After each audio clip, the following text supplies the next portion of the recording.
என்னப்பா இப்போதான் மார்க்கெட்லேருந்து மீன் வாங்கி கொடுத்தேன், அதுக்குள்ளே அடித்து துவைச்சு காய போட்டு வச்சுருக்கீங்க. ஆமாப்பா, இதை கழுவி எடுக்கிறதுக்குள்ளே நான் பட்ட பாடுறக்கே. அப்படிங்களா? சரி, இந்த கிழங்கா மீனும் இந்த சங்கரா மீனும் வச்சு என்ன என்ன ரெசிபி பண்ண போகிறீங்க இன்னைக்கு? வறுவல் பண்ணலான்ட்டு இருக்கேன்ப்பா.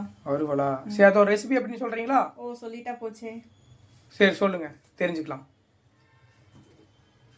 இப்போ ஒரு மிக்ஸி ஜார் எடுத்து கொஞ்சமாக இஞ்சி பூண்டு பேஸ்ட்டு போட்டுக்கலாம். ஒரு அரை மணி நேரமாக ஊற வச்சுருக்க வரமிளகா ஒரு 5 அதுவும் போட்டுக்கலாம். நல்லா தண்ணியை புழிஞ்சிட்டு இதில் ஆட் பண்ணிக்கலாம்.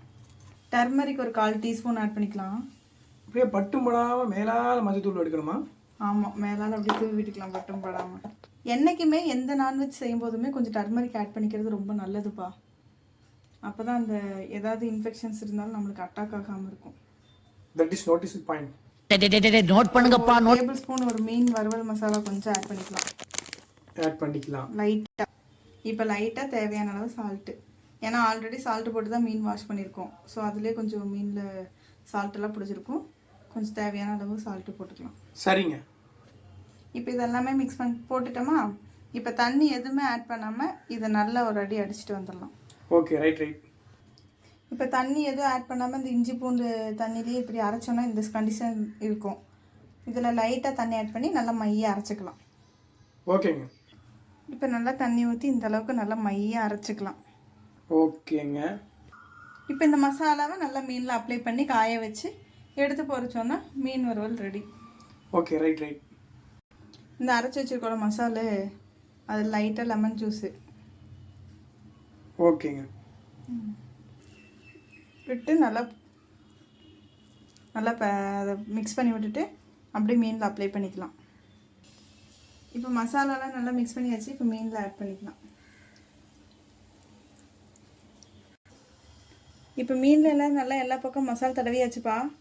சரிங்க. இதை கொஞ்ச நேரம் வெயிலில் நல்லா காய வச்சு எடுத்துகிட்டு வந்துடலாம். நீங்கள் தான் காக்கா கிட்ட இருந்து மீனை பார்த்துக்கணும். வெளியே உக்காந்துருங்க, அதுக்குள்ளே நான் குழம்புக்கு ரெடி பண்ணிக்கிறேன். வாங்க, மீனை கறிக்கலாம். அடிச்சு துவைச்சு மீனை மசாலாவில் முக்கி காய வச்சாச்சு போல இருக்கு. ஆமாம், காய வச்சாச்சு. இன்னும் கொஞ்ச நேரத்தில் மீன் மொறுன்னு ரெடி ஆயிடும். அடேங்க அப்பா, இன்னும் எவ்வளோ நேரம்? 1 மணி நேரங்களா? அரை மணி நேரம் நல்லா ஊறி காயட்டும் வெயிலில். சரிங்க. காஞ்சதுக்கு அப்புறம் மீன் எடுத்து எண்ணெயில் போட்டு பொரிச்சுக்கலாம். 1/2 hour கழிச்சு வரட்டுமா? Okay. A few minutes later. மீன் பொரிச்சிடலாமா? பொரிச்சிடலாங்களே. இப்போ எண்ணெய் நல்லா சூடாயிருச்சு. ஓகே. என்னடா எண்ணெய் இப்படி இந்த கலர்ல இருக்குன்னு நினைக்காதீங்க. ஓகே. போன டைம் நம்ம மீன் பொரிச்ச எண்ணெய் தான்.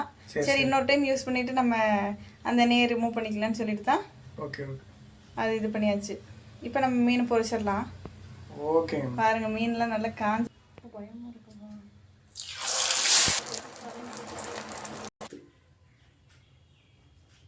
மீன் ரெடி ஆயிடுச்சுப்பா. இப்போ சாப்பிடலாம். மீன் டேஸ்ட் எப்படி இருக்குன்னு சொல்றீங்களா?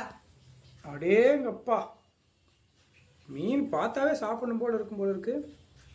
இருங்க சாப்பிட்டு பார்ப்போம்.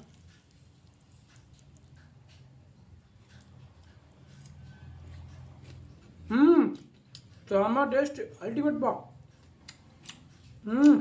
எக்ஸ்பெக்ட் பண்ண டேஸ்ட்லேயே இருக்குப்பா. பா, இந்த மாதிரி வேறு ஏதாவது புதுசாக ரெசிபி வேணும்னா கமெண்ட் பாக்ஸில் கமெண்ட் பண்ணுங்கள், லைக் பண்ணுங்கள், ஷேர் பண்ணுங்கள், நம்ம சப்ஸ்கிரைப் பண்ணிடுங்க, நோட்டிஃபிகேஷன் தட்டி விட்ருங்க. அப்போனா அடுத்தடுத்த வீடியோ போகிறது நமக்கு தெரியும். தேங்க்யூ ஃபார் வாட்சிங். Tata, bye bye. அடுத்த வீடியோ சந்திப்போம்.